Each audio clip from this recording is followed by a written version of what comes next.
Dami kong tagyaw to. Nakita niyo? Dirty yan. Kailangan ko na mag-inamas.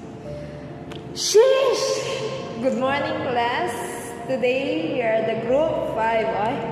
Good morning, class. Group 5. We are group 5. Our topic literacy is creative literacy and artistic literacy. Wow! Memorize pa! Creative literacy and artistic literacy. What is creative literacy? You will know later. Wow! Later. Tagal na. Ilang linggo na namin dapat i-report yan. Hindi pa nare-report. Hello. Hello. Hello mga... ang tawag sa inyo? Mga mom and sir. Sige, mom and sir na. Para napaka... Basta, yun. Mom and sir. Hindi lang yung che. Mga ate, kuya. May iba naman. Mom and sir. Mom and sir. It's been a while since nag-video ako ng ganito. Wala naman nakikinig. Ay, nagdilim. Nagdilim na ang paningin ko. Wala, ano ba papag-usapan? Yun lang. Tungkol doon sa lalaki.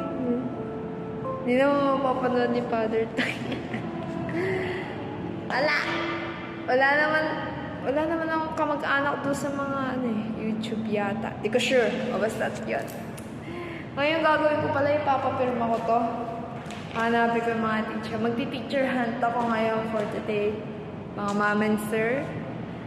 Mag-teacher hunt. Teacher hunt, we will find our teacher na nakapangalan dito sa paper.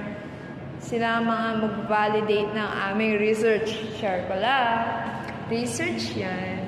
Research. Tang-orange. Lalagpasin din yan. Lalagpasin din natin yan. Tang-orange. Ganun talaga. Life is life. We need to... Ano yun? We need to lose. No, joke lang. We need to win. Hindi. Ganun talaga. Laban lang. Susuko pero di lalaban. Lalaban pero di susuko. Bug, siya daw. 2 minutes na nga. Ala lang. Ganun lang. Ang dilim. Ayusin natin. Boom! Di mahanap na. Walang sisilip sa window, guys. Ay, nandito pala ako. Uy, 2 minutes and 40 seconds na. Baka matay na yan. O siya. Bye. Ganda ko. Ganda ko, mom and sir. Good day. Bye-bye.